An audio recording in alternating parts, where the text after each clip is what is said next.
ನಮಸ್ಕಾರ ಸ್ನೇಹಿತರೆ. ನೀಟ್ ಕುರಿತಂತೆ ರಾಷ್ಟ್ರೀಯ ಚಳುವಳಿ ಮುಗಿದಿದೆ. ನಾವು ಮಕ್ಕಳ ವಿದ್ಯಾಭ್ಯಾಸದ ಕುರಿತಂತೆ ಮತ್ತಷ್ಟು ಮಾತಾಡುವಂಥ ಅವಶ್ಯಕತೆ ಬಹಳ ಇದೆ.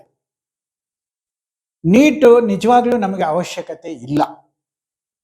ರಾಷ್ಟ್ರೀಯ ಮಟ್ಟದ ಈ ಎಂಟ್ರೆನ್ಸ್ ಎಕ್ಸಾಮ್ ಏನಿದೆ ಅದರ ಅವಶ್ಯಕತೆ ಇಲ್ಲ. ಇದು ಸಾಕಷ್ಟು ಅಸಮತೋಲನಗಳನ್ನು ಉಂಟು ಮಾಡುತ್ತೆ. ಹಳ್ಳಿಗಾಡಿನ ಮಕ್ಕಳಿಗೆ ಅವಕಾಶಗಳು ಸಿಗೋದೇ ಇಲ್ಲ. ಈ ನೀಟನ್ನು ಕ್ಯಾನ್ಸಲ್ ಮಾಡಿ ರಾಜ್ಯ ಮಟ್ಟದಲ್ಲಿ ಎಂಟ್ರೆನ್ಸ್ ಎಕ್ಸಾಮ್ಗಳನ್ನು ಮಾಡಬೇಕು ಅನ್ನೋದು ನನ್ನ ಮೊದಲ ಬೇಡಿಕೆ ಮತ್ತು ವಿನಂತಿ.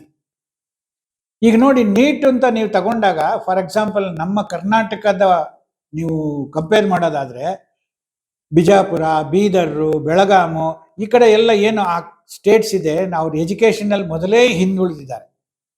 ಅವರು ನೀಟ್ ಎಕ್ಸಾಮ್ ತಗೊಂಡು ಆಲ್ ಇಂಡಿಯಾ ಲೆವೆಲ್ ಜನಗಳ ಜೊತೆಗೆ ಕಾಂಪೀಟ್ ಮಾಡೋದಾದ್ರೂ ಹೇಗೆ, ಮೆಡಿಕಲ್ ಸೀಟ್ ತಗೊಳ್ಳೋದಾದ್ರೂ ಹೇಗೆ. ಅದೇ ನಮ್ಮಲ್ಲಿ ನಾವು ಕರ್ನಾಟಕದಲ್ಲೇ ಇದನ್ನ ಎಲ್ಲ ಮೆಡಿಕಲ್ ಸೀಟ್ಸ್ ಕೊಡುವಂತ ಒಂದು ಶಕ್ತಿ ನಮಗಿದ್ರೆ ಕರ್ನಾಟಕದ ಸರ್ಕಾರಕ್ಕೆ ಜಿಲ್ಲಾವಾರು ಪ್ರಾತಿನಿಧ್ಯ ಕೊಡ್ಲಿಕ್ಕೂ ಸಾಧ್ಯ ಇದೆ. ಅಂದ್ರೆ ಇಂತಿಂತ ಜಿಲ್ಲೆಗೆ ಇಷ್ಟಿಷ್ಟು ಸೀಟು ಅಂತ ನಾವು ಕೊಡ್ಲಿಕ್ಕೆ ಖಂಡಿತ ಅವಕಾಶ ಇದೆ. ಇದರಿಂದ ಏನನ್ನು ತಡಿಬೇಕು, ಏನನ್ನು ತಡಿಬೋದು ಅನ್ನೋದು ಬಹಳ ಮುಖ್ಯ. ಯಾಕಂದ್ರೆ ಎಜುಕೇಶನ್ ಮಾಫಿಯಾ ತುಂಬಾ ದೊಡ್ಡದಿದೆ.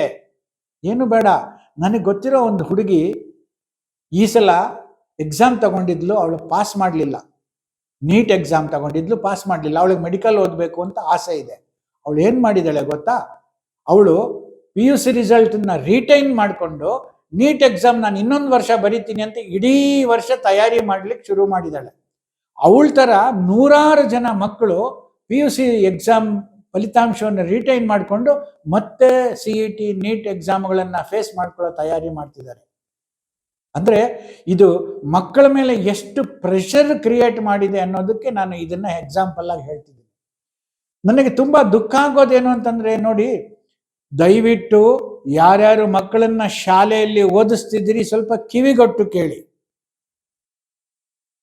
ಎಂತಹ ಸಣ್ಣ ಶಾಲೆ ಆದರೂ ಕೂಡ ನಿಮ್ಮ ಮಗುವಿಗೆ 50,000 ಒಂದು ವರ್ಷಕ್ಕೆ, ನಾನು ಹೇಳ್ತಿರೋದು ಅತ್ಯಂತ ಕಡಿಮೆ ಹಣವನ್ನ ಚಾರ್ಜ್ ಮಾಡುವಂಥ ಶಾಲೆಗಳು. ನಿಮ್ಮ ಮಗುವಿಗೆ ಒಂದು ವರ್ಷಕ್ಕೆ 50,000 ಇಲ್ಲದೆ ಅವರು ನಿಮಗೆ ಬೋಧನೆ ಮಾಡೋದಿಲ್ಲ. ಸೊ 12 ವರ್ಷಕ್ಕೆ LKG UKGನೂ ಸೇರಿಸಿ 10ನೇ ಕ್ಲಾಸ್ವರೆಗೆ ನಿಮಗೆ ಕನಿಷ್ಠ 6ರಿಂದ 8 ಲಕ್ಷ ರೂಪಾಯಿ ಖರ್ಚಾಗತ್ತೆ. ಅದು ಏನು ತುಂಬ ಚಿಕ್ಕ ಶಾಲೆ, ಪ್ರೈವೇಟ್ ಶಾಲೆ ಅಂತಾದ್ರೆ. ಅದು ನಿಮ್ಗೆ ಸ್ವಲ್ಪ ಮಾಡ್ರನೈಸ್ ಶಾಲೆ ಅಂತಂದ್ರೆ, ಚೆನ್ನಾಗಿರೋ ಶಾಲೆ ಅಂತಂದ್ರೆ ವರ್ಷಕ್ಕೆ 1.5 ಲಕ್ಷನೂ ಇರ್ಬೋದು, 2 ಲಕ್ಷನೂ ಇರ್ಬೋದು. ಆ ಲೆಕ್ಕದಲ್ಲಿ ಹೋದ್ರೆ ನೀವು 10ನೇ ಕ್ಲಾಸ್ ಆಗೋಷ್ಟೊತ್ತಿಗೆ ಒಂದು ಮಗು ಮೇಲೆ 20 ಲಕ್ಷಕ್ಕಿಂತ ಜಾಸ್ತಿ ಹಣವನ್ನ ಖರ್ಚು ಮಾಡಿರ್ತೀರಿ. PUCಗೆ ಹೇಳೋದೇ ಬೇಡ, ಎಷ್ಟೊಂದು ಇನ್ಸ್ಟಿಟ್ಯೂಷನ್ಸ್ ಇದೆ, ಹೆಸರುಗಳನ್ನ ಹೇಳೋದು ಬೇಡ, ಬಹಳ ಇದೆ. ಅವರು ನಿಮಗೆ ಮೆಡಿಕಲ್ ಸೀಟ್ ಬೇಕಾ, ನಮಗೆ ಬನ್ನಿ, ನಿಮ್ಗೆ ಅದು ಬೇಕಾ, ನಮಗೆ ಬನ್ನಿ ಅಂತ ದೊಡ್ಡ ದೊಡ್ಡ ಪೇಪರ್ ತುಂಬ ಅಡ್ವರ್ಟೈಸ್ಮೆಂಟ್ಸ್ ಕೊಡ್ತಾರೆ. ಮತ್ತು ತಮ್ಮಲ್ಲಿ ಪಾಸ್ ಆಗಿರುವಂಥ ಒಂದಷ್ಟು ವಿದ್ಯಾರ್ಥಿಗಳ ಫೋಟೋಗಳನ್ನು ಪತ್ರಿಕೆಗಳಲ್ಲಿ, ಟಿವಿಗಳಲ್ಲಿ ಹಾಕಿ ನಮ್ಮ ಅಕಾಡೆಮಿಗೆ ಸೇರ್ಕೊಳ್ಳಿ, ನಮ್ಮ ಸಂಸ್ಥೆಗೆ ಸೇರ್ಕೊಳ್ಳಿ, ನಾವು ನಿಮಗೆ ಕೊಡಿಸ್ತೀವಿ ಅಂತ ಹೇಳಿ ಎಜುಕೇಶನ್ ಬಗ್ಗೆ ಪ್ರಚಾರ ಮಾಡಿದ್ದು ಮೇಡ. ಅಂದರೆ this is a big education mafia. Suppose ನಾನು CET ಎಕ್ಸಾಮ್ ಮೂಲಕ ಎಲ್ಲ ಸೀಟುಗಳನ್ನು ಕರ್ನಾಟಕ ಸರ್ಕಾರನೇ ಕೊಡುವಂತ ವ್ಯವಸ್ಥೆ ಬಂದ್ರೆ ಈ ಮಾಫಿಯಾ ತನಗೆ ತಾನೇ ಅಬ್ಸೆಂಟ್ ಆಗುತ್ತೆ. ರಾಜ್ಯ ಮಟ್ಟದಲ್ಲಿ ಎಲ್ಲರೂ ಬೆಂಗಳೂರಿಗೆ, ಮಂಗಳೂರಿಗೆ ಎಲ್ಲ ಒಂದು 3-4 ಜಾಗಕ್ಕೆ ಹೋಗ್ಬಿಟ್ಟು ಈ ಎಜುಕೇಶನ್ ಅಂದ್ರೆ ಈ ಎಂಟ್ರೆನ್ಸ್ ಎಕ್ಸಾಮಿಗೆ ಬೇಕಾಗಿರುವಂತ ತರಬೇತಿ ತಗೋತಾ ಇದ್ದಾರೆ. ಒಬ್ಬೊಬ್ರು ಎಷ್ಟು ಕೊಡ್ತಿದ್ದಾರೆ ಸ್ನೇಹಿತರೆ? 8ರಿಂದ 10 ಲಕ್ಷ ರೂಪಾಯಿ ಕೇವಲ 2 ವರ್ಷಕ್ಕೆ. ಇದು ಎಲ್ಲಿಗೆ ಹೋಗಿ ನಿಲ್ಲುತ್ತೆ? ಪೇರೆಂಟ್ಸ್ ಎಲ್ಲಿಗೆ ಹೋಗ್ಬೇಕು? ಅಂದ್ರೆ PUC ಆಗೋಷ್ಟೊತ್ತಿಗೆ ನೀವು ಸಾಧಾರಣ 30ರಿಂದ 40 ಲಕ್ಷ ರೂಪಾಯಿ ಕಳ್ಕೊಂಡಿರ್ತೀರಿ. ನಿಮ್ಮ ಮಗು ಒಂದು ವೇಳೆ ಮೆಡಿಕಲ್ ಸೀಟು ತಗೊಳ್ಳಿಲ್ಲ ಅಂತಾದ್ರೆ ನೀವೆಷ್ಟು ಫ್ರಸ್ಟ್ರೇಟ್ ಆಗ್ತೀರಿ, ನಿಮ್ಮ ಮಗು ಎಷ್ಟು ಡಿಪ್ರೆಸ್ ಆಗತ್ತೆ, ನಿಮ್ಮ ಮಾನಸಿಕ ಸ್ಥಿತಿಗಳಲ್ಲಿ ಎಷ್ಟು ಅಲ್ಲೋಲ ಕಲ್ಲೋಲ ಆಗತ್ತೆ. ಅದ್ರ ಜೊತೆಗೆ ಇಂಥ ಕಚಡ ಕೆಲಸಗಳು, ಪೇಪರ್ಗಳು ಲೀಕ್ ಮಾಡಿ ಯಾರೋ ಒಂದಷ್ಟು ತಗೊಂಡ್ಬಿಟ್ರೆ ನಾವು ಎಲ್ಲಿಗೆ ಹೋಗೋಣ? ಎಷ್ಟು ಕಷ್ಟ ಇದೆ. ಇದನ್ನೆಲ್ಲ ನಾನು ಯಾಕೆ ಹೇಳ್ತಿದ್ದೀನಿ ಸ್ನೇಹಿತರೆ ಅಂದರೆ, ನಮ್ಮ ಎಜುಕೇಷನ್ ಸಿಸ್ಟಮ್ಮು ಕೆಟ್ಟು ಹೋಗಿದೆ, ತುಂಬ ಕೆಟ್ಟು ಹೋಗಿದೆ. ಅದರಿಂದ ದಯವಿಟ್ಟು ಮಕ್ಕಳ ಮೇಲೆ ಪ್ರೆಷರ್ ಹಾಕದೆ ಬದುಕಿಗೆ ಬೇರೆ ವಿಧಾನಗಳನ್ನೂ ಕೂಡ ಆಯ್ಕೆ ಮಾಡಿಕೊಳ್ಳುವಂತಹ ಅವಕಾಶವನ್ನ ನಿಮ್ಮ ಮಕ್ಕಳಿಗೆ ಕಲಿಸಿ. ಎಲ್ಲರೂ ಡಾಕ್ಟರ್ ಆಗಕ್ಕೆ ಸಾಧ್ಯನಾ? ಸಾಧ್ಯ ಇಲ್ಲ. ಇಂಜಿನಿಯರಿಂಗ್ ಸೀಟ್ಗಳಂತೂ ಖಾಲಿ ಬಿದ್ದಿದೆ, ಇಂಜಿನಿಯರಿಂಗ್ಗಳನ್ನ ಕೇಳೋರಿಲ್ಲ. ಅದಕ್ಕೆ ಈಗ ನೋಡಿ, ಎಜುಕೇಶನ್, ಶಿಕ್ಷಣ ಅನ್ನೋದನ್ನ ನಾವು ಒಂಚೂರು ಬೇರೆ ರೀತಿ ಅರ್ಥ ಮಾಡ್ಕೊಳ್ಳೋಣ ಸ್ನೇಹಿತರೆ. ಇದು ಸಮಯ ಇಂಪಾರ್ಟೆಂಟ್ ಅಲ್ಲ. ನನ್ನ ಮಾತುಗಳನ್ನು ನೀವು 5 ನಿಮಿಷ ಕೇಳ್ತೀರಿ, 10 ನಿಮಿಷ ಕೇಳ್ತೀರಿ, ಅದು ಮುಖ್ಯ ಅಲ್ಲ. ದಯವಿಟ್ಟು ನಿಮ್ಮ ಮಕ್ಕಳಿಗೆ ಹೊಸ ಚೈತನ್ಯ ತುಂಬಬೇಕು. ಅವರು ಲವಲವಿಕೆಯಿಂದ ವಿದ್ಯಾಭ್ಯಾಸವನ್ನು ಮುಂದುವರಿಸಬೇಕು. ನಾವು ಹೇಗೆ ಬೇಕಾದ್ರೂ ಬದುಕ್ತೀವಿ, ಏನ್ ಕೆಲಸ ಬೇಕಾದ್ರೂ ಮಾಡ್ತೀವಿ, ಡಾಕ್ಟ್ರೇ ಆಗ್ಬೇಕು ಅಂತಿಲ್ಲ, ಇಂಜಿನಿಯರೇ ಆಗ್ಬೇಕು ಅಂತಿಲ್ಲ. ಈ ರೀತಿ ಮನೋಭಾವವನ್ನ ನಿಮ್ಮ ಮಕ್ಕಳಿಗೆ ತುಂಬಿಸಿ ಅವ್ರಿಗೆ ನೀವು ಧೈರ್ಯ ಹೇಳಿ, ಹೇಗಾದ್ರೂ ಬದುಕ್ಬೋದು, ಎಂಥದಾದ್ರೂ ಕೆಲಸ ಮಾಡೋಣ. ಈ ದೇಶದ ಪ್ರಧಾನಿನೇ ಹೇಳ್ಬಿಟ್ಟಿದ್ದಾರೆ, ನೀವು ಪಕೋಡ ಮಾರಿ, ಟೀ ಮಾರಿ ಅಂತ. ಅದರಿಂದ ನೀವು ಏನ್ ಬೇಕಾದ್ರೂ ಮಾಡ್ಬೋದು. ಅದರಿಂದ ಮಕ್ಕಳಿಗೆ ನೀವು ಫಸ್ಟ್ ಏನಂದ್ರೆ, ಅಪ್ಪ ನಿನ್ನ ಎಜುಕೇಶನ್ ತಗೊಳ್ತಿರೋದು ನಿನ್ನ ಜ್ಞಾನಕ್ಕೋಸ್ಕರ ಅಷ್ಟೇನೆ, ಬದುಕಿಗಾಗಿ ನಾವು ಏನಾದ್ರೂ ಮಾಡೋಣ. ಈಗ ನಿಮ್ಮಲ್ಲಿ ಎಷ್ಟೊಂದು ಜನ ಪೇರೆಂಟ್ಸ್ ಇದ್ದೀರಿ, ದಯವಿಟ್ಟು ಪೇರೆಂಟ್ಸ್ ಏನೇನು ಕೆಲಸ ಮಾಡ್ತಿದ್ದೀರಿ ಒಮ್ಮೆ ಯೋಚನೆ ಮಾಡಿ. ಯಾರೋ ಹೋಟ್ಲ್ ಇಟ್ಟಿರ್ತೀರಿ, ಯಾರೋ ದಿನಸಿ ಅಂಗಡಿ ಇಟ್ಟಿದ್ದೀರಿ, ಯಾರೋ ಪ್ರೈವೇಟ್ ಕೆಲಸ ಮಾಡ್ತಿದ್ದೀರಿ, ಇನ್ನೇನೋ ಮಾಡ್ತಿದ್ದೀರಿ, ಯಾರೋ ಆಟೋ ಓಡಿಸ್ತಿದ್ದೀರಿ, ಯಾರೋ ರೈತರಿದ್ದೀರಿ, ಯಾರೋ ಮಿಲ್ ಇಟ್ಟಿದ್ದೀರಿ. ಸೊ ನಾನು ಏನಕ್ಕೆ ಹೇಳ್ತಿದ್ದೀನಿ ಅಂತಂದ್ರೆ, ಬದುಕಲಿಕ್ಕೆ ಸಾವಿರಾರು ಮಾರ್ಗಗಳಿದೆ. ಆದ್ರಿಂದ ನಿಮ್ಮ ಮಕ್ಕಳಿಗೆ ಉತ್ಸಾಹ ಮತ್ತು ಧೈರ್ಯ ತುಂಬಿ, ನೀನು ಇಂಥದ್ದೇ ಮಾಡಬೇಕು, ಹೀಗೆ ಮಾಡಬೇಕು ಅಂತ ಒತ್ತಾಯ ಮಾಡಬೇಡಿ. ಅಂದ ಮಾತ್ರಕ್ಕೆ ನೀವು ಓದ್ಬೇಡ ಅಂತ ನಾನು ಹೇಳ್ತಿಲ್ಲ, ನಿನ್ನ ಪ್ರಯತ್ನವನ್ನು ನೀನು ಮಾಡು. ಆದ್ರೆ ಅದಕ್ಕಾಗಿ ವಿಪರೀತ ಹಣ ಖರ್ಚು ಮಾಡೋದನ್ನ ನಿಲ್ಲಿಸಿ. ಮಾಮೂಲಿ ಶಾಲೆಗಳಲ್ಲಿ ಓದಿಸಿ, ಆ ಹಣ ಏನು ಉಳಿಯುತ್ತೆ ಅವರು ಉದ್ಯೋಗಕ್ಕೆ ಅದನ್ನು ಬಳಸ್ಬೋದಲ್ಲ. ನೀವು 30, 40, 50 ಲಕ್ಷ 10, 12ನೇ ಕ್ಲಾಸ್ ಅಷ್ಟೊತ್ತಿಗೆ ಖರ್ಚು ಮಾಡೋದಕ್ಕೆ ಬದಲು ಅವ್ರಿಗೆ ಮಾಮೂಲಿ ಶಾಲೆಯಲ್ಲಿ ಓದಿಸಿ. ಅಷ್ಟು ಹಣನ ಅವರು ಸ್ವಂತ ಉದ್ಯೋಗ ಮಾಡ್ಕೊಳ್ಳೋದಕ್ಕೆ ಖಂಡಿತ ಅದನ್ನು ವಿನಿಯೋಗಿಸ್ಬೋದು. ಇದು ಹೆಚ್ಚು ಅರ್ಥಪೂರ್ಣವೂ ಹೌದು. ಅವಾಗ ಅವ್ರಿಗೆ ಒಂದು ಸ್ವಲ್ಪ ಕಾನ್ಫಿಡೆನ್ಸ್ ಕೂಡ ಬರ್ಲಿಕ್ಕೆ ಸಾಧ್ಯ ಆಗುತ್ತೆ. ಎಜುಕೇಶನ್ ಬಗ್ಗೆ ನಮಗೆ ನಿಜವಾಗ್ಲೂ ತುಂಬ ತಪ್ಪಾದ ಕಲ್ಪನೆ ಇದೆ, ಬಹಳ ತಪ್ಪಾದ ಕಲ್ಪನೆ ಇದೆ. ಹೊಸ ಜನಾಂಗಕ್ಕೆ, ಇವಾಗಿನ ಜನಾಂಗಕ್ಕೆ ನಾವು ಹಳೆ ಮಾದರಿ ಎಜುಕೇಶನ್ ಕೊಡೋದ್ರಲ್ಲಿ ಅರ್ಥ ಇಲ್ಲ. ನಾನು ಬಹಳ ಸಂಕ್ಷಿಪ್ತವಾಗಿ ಎಜುಕೇಶನ್ನಲ್ಲಿ ಏನೇನು ಇರಬೇಕು ಅನ್ನೋದನ್ನ ನಿಮಗೆ ವಿವರಿಸಲಿಕ್ಕೆ ಪ್ರಯತ್ನ ಪಡ್ತೀನಿ. ನಂಬರ್ 1, ಈಗ ಎಲ್ಲರೂ ಏನ್ ಮಾಡ್ತಿದ್ದಾರೆ, ಕಾನ್ವೆಂಟ್ ಶಾಲೆ ಆಗಲಿ ಇನ್ನೊಂದು ಶಾಲೆ ಆಗಲಿ, ಅವ್ರು ಕೊಡ್ತಿರೋದು ಬುಕ್ಕಿಶ್ ಎಜುಕೇಶನ್. ಅಂದ್ರೆ ಒಂದಷ್ಟು ಪಠ್ಯ ಪುಸ್ತಕಗಳನ್ನು ಕೊಟ್ಟಿರ್ತೀವಿ, ಅದರಲ್ಲಿ ವಿಜ್ಞಾನ, ಗಣಿತ, ಸಮಾಜ, ಭಾಷೆ ಇತ್ಯಾದಿ ಇತ್ಯಾದಿ ಇದೆ. ಅದನ್ನ ಅವರು ಓದಬೇಕು, ನೆನ್ಪಿಟ್ಕೋಬೇಕು, ಬರೀಬೇಕು, ಪರೀಕ್ಷೆನಲ್ಲಿ ಎಕ್ಸಾಮ್ಸ್ ಅಲ್ಲಿ ಮಾರ್ಕ್ಸ್ ತಗೋಬೇಕು. ಅದನ್ನೇ ನಾವು ಡಿಸ್ಟಿಂಕ್ಷನ್ನು, ಫಸ್ಟ್ ಕ್ಲಾಸು ಇತ್ಯಾದಿ ಇತ್ಯಾದಿ ಮಾಡ್ತೀವಿ. ಇದು ಪುಸ್ತಕ ಜ್ಞಾನ. ಇದಿಷ್ಟೇ ನಾವು ಅವ್ರಿಗೆ ಕೊಡ್ತಿರೋದು. ಬೇರೆ ಏನು ಕೊಡ್ತಿದ್ದೀವಿ ಹೇಳಿ ನೋಡೋಣ? ಇದಲ್ಲ. ಇದು ಕೇವಲ ಅವರ ವಿದ್ಯಾಭ್ಯಾಸದ ಒಂದೇ ಒಂದು ಭಾಗ. ಇನ್ನು 3 ಭಾಗ ಇದೆ. 2ನೇ ಭಾಗ ಏನು? ಮಕ್ಕಳು 4ನೇ ಕ್ಲಾಸ್ ದಾಟ್ತಿದ್ದಂಗೆನೆ ನಾವು ಅವರಿಗೆ ಬಿಹೇವಿಯರ್ ಕಲಿಸ್ಬೇಕು, ನಡತೆ ಕಲಿಸ್ಬೇಕು. ಹೇಗೆ ಹಂಚ್ಕೊಂಡು ತಿನ್ನೋದು, ಹೇಗೆ ಒಳ್ಳೆ ಮಾತುಗಳನ್ನು ಆಡೋದು, ಕ್ಯಾರೆಕ್ಟರ್ ಬೆಳೆಸ್ಕೊಳ್ಳೋದು ಹೇಗೆ, ನಾನು ಒಳ್ಳೆ ಮನುಷ್ಯ ಆಗೋದು ಹೇಗೆ, ಒಳ್ಳೆಯದು ಮತ್ತು ಕೆಟ್ಟದರ ನಡುವಿನ ವ್ಯತ್ಯಾಸವನ್ನ ಕಲಿಸಬೇಕು. ಅದನ್ನ ಶಾಲೆಯಿಂದನೇ ಆರಂಭ ಮಾಡಬೇಕು. ಒಂದು ಹುಡುಗ ಊಟ ತಂದಿಲ್ಲ ಅಂದ್ರೆ ನನ್ನ ಊಟನ ಆ ಹುಡುಗನ ಜೊತೆಗೆ ಹಂಚ್ಕೊಂಡು ತಿನ್ಬೋದಾ ಅಂತ ಮಗು ಯೋಚಿಸ್ಬೇಕು. ನಾವೇನ್ ಹೇಳ್ಕೊಡ್ತಾ ಇದ್ದೀವಿ ಮಕ್ಕಳಿಗೆ? ನಿನ್ನ ಕ್ಯಾರಿಯರನ್ನ ಬೇರೆಯವ್ರಿಗೆ ಕೊಡಬೇಡ, ಬೇರೆಯವ್ರ ಊಟ ನೀನ್ ತಿನ್ಬೇಡ, ನಿನ್ನ ಡಬ್ಬಿನ ನೀನೇ ತಿನ್ನೋ. ಇದೆಂತದಿದು? ಮನುಷ್ಯರಾಗಿ ಹುಟ್ಟಿದ್ದೀವಿ ನಾವು, ಸಂಘ ಜೀವಿಗಳು. ಮಕ್ಕಳಿಗೆ ನಾವು ಶಾಲೆನಲ್ಲಿ ಏನ್ ಕಲಿಸ್ಬೇಕು ಅದನ್ನೇ ಕಲಿಸ್ಬೇಕು. ನಿನ್ನ ನೀರನ್ನ ನೀನೇ ಕುಡಿ, ಬೇರೆಯವ್ರಿಗೆ ಕೊಡಬೇಡ. ಅದೇನು ಅಂದ್ರೆ ನಮ್ಮ ಮಗು ಆರೋಗ್ಯನೇ ಹೆಚ್ಚು ಕಡಿಮೆ ಆಗ್ಬಿಡುತ್ತೆ, ಇನ್ನೊಂದು ಮಗು ಬಹಳ, ಶಾಲೆಯಲ್ಲಿರೋ ಎಲ್ಲ ಮಕ್ಕಳು ಅನಾರೋಗ್ಯ, ನಮ್ಮ ಮಗು ಮಾತ್ರ ಆರೋಗ್ಯದಿಂದ ಕೂಡಿದೆ, ಇಂಥ ಭ್ರಮೆಯಿಂದ ಹೊರಗಡೆ ಬನ್ನಿ. ಸೊ ನಾನು 2ನೇದು ಏನು ಹೇಳ್ತಿದ್ದೀನಿ, ಮಕ್ಕಳಿಗೆ ಕ್ಯಾರೆಕ್ಟರ್ ಕಲಿಸ್ಬೇಕು. ಇದು ಬಹಳ ಇಂಪಾರ್ಟೆಂಟ್, ತುಂಬಾ ಇಂಪಾರ್ಟೆಂಟ್.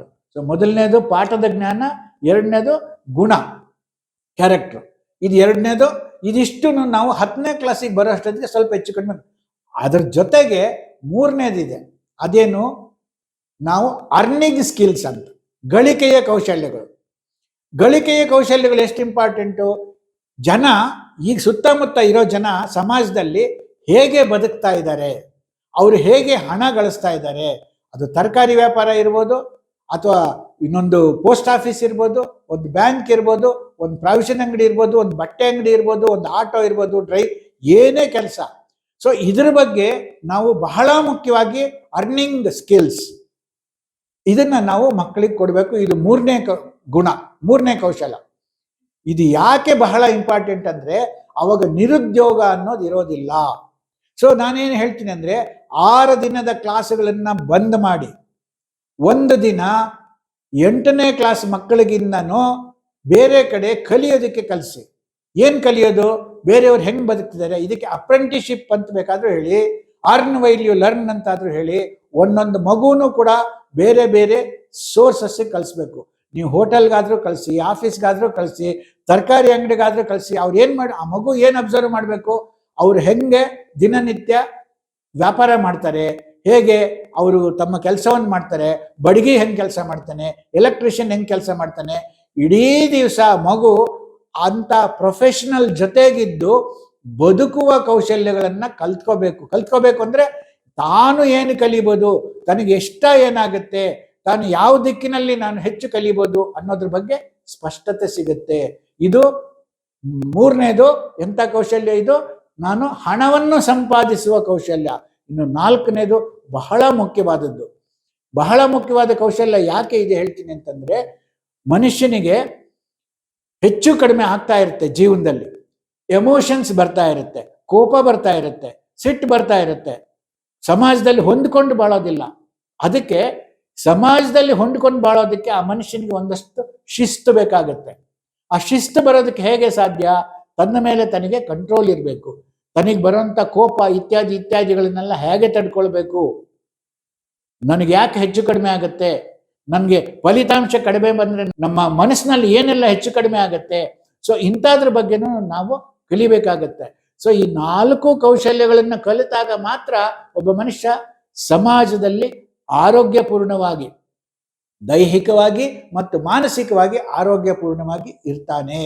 ಯಾಕಂದ್ರೆ ಪ್ರತಿಯೊಂದು ವ್ಯಕ್ತಿನ ಗೌರವಿಸುವುದನ್ನು ಕೂಡ ನಾವು ಮಕ್ಕಳು ಕಲ್ತ್ಕೋಬೇಕು.